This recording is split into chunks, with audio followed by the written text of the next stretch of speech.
স্বরাষ্ট্র উপদেষ্টা শুধু দিনে ব্রিফ করে না, দরকার হলে সে রাত্রেও ব্রিফ করে। তাদের আমি একটা দিক নির্দেশনা দিয়েছি এবং তারা যেন এই সন্ধ্যার পরে থেকেই কাজ শুরু করে। আপনারা এটা আপনারা সন্ধ্যার পরে থেকে এটা একটু টের পাবেন। আগের সিস্টেমে হলে রাত 2:30টায় আপনাকেও কিন্তু কাউরে খুঁজেও পেতাম না, কিন্তু আমি যে সময় আধা ঘন্টা আগে আপনাকে বলছি, আপনারা কিন্তু সবাই যে হাজির হয়েছেন।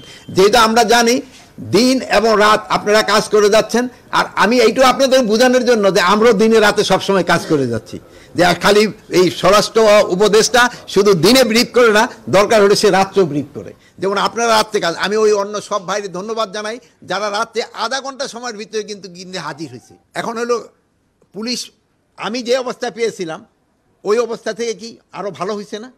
কিন্তু হ্যাঁ, তাদের আরও আরও বাড়ানোর স্কোপ আছে এবং এরা চেষ্টা করতেছে এবং তাদের কমান্ডারও চেষ্টা করতেছে এবং এটা আস্তে আস্তে আরও ভারত দিকে যাবে। না অপারেশনটা তো শুনেন, ডেভিল হান্ট অপারেশনটা করা হয়েছে তো এই ধরনের ঘটনা ঘটলে এটা তাড়াতাড়ি অ্যাকশন নেওয়া যায়। এই জন্যই তো দেখান ওই যে যে রাজশাহী যে ঘটনাটা ঘটছে, আপনি দেখুন সাথে সাথে কিন্তু 3 জনের অ্যারেস্ট করা হয়েছে এবং যে ওসিরা মামলা নিতে বিলম্ব করছে তাদের কিন্তু আমরা আইনের আওতায় নিয়ে আসছি, তাদের আমরা সাসপেন্ড করে দিছি। অন্য সময় হলে কিন্তু এত তাড়াতাড়ি হতো না।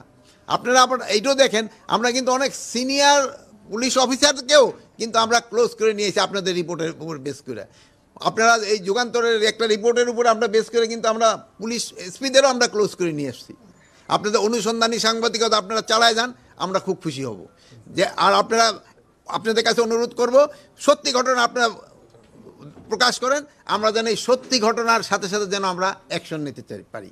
সত্যি ঘটনাগুলি যেমন আপনারা এই সময় এই বিদেশি মিডিয়া যে সময় আমাদের সম্বন্ধে অপপ্রচার চালাইছিল, আপনারা কিন্তু সেই সময় সত্যি ঘটনা প্রকাশ করেছেন এবং এতে কিন্তু আমাদের উপকার হয়েছে, দেশবাসী উপকৃত হয়েছে।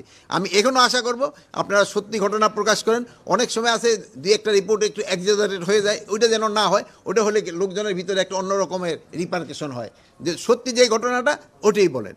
যেমন ধরুন আগের দিনে কি হতো, আমরা যে হারে দৌড়ে যেতাম একজনের কোনো কিছু হলে, এখন কিন্তু দৌড়ে নেয় যে ছবি উঠানো থাকে, কিন্তু ওই আগের দিন হলে কি দৌড়ে গিয়ে ওই লোকটা কিন্তু ধরে ফেলতো, হয়তো না? আগে কি করতো, ছবি উঠাতে। এখন হলো আমরাও কিন্তু একটু মানুষের মন মানসিকতা কিন্তু একটু চেঞ্জ হয়েছে।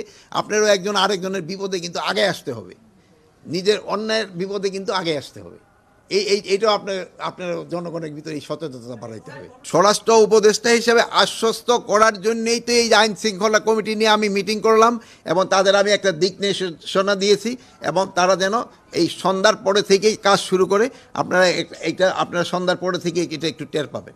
আমার ব্যাখ্যা হলো, যাকে যেই কাজ দেওয়া হয়েছে তারা সেইভাবে তাদের কাজটা করে যাচ্ছে।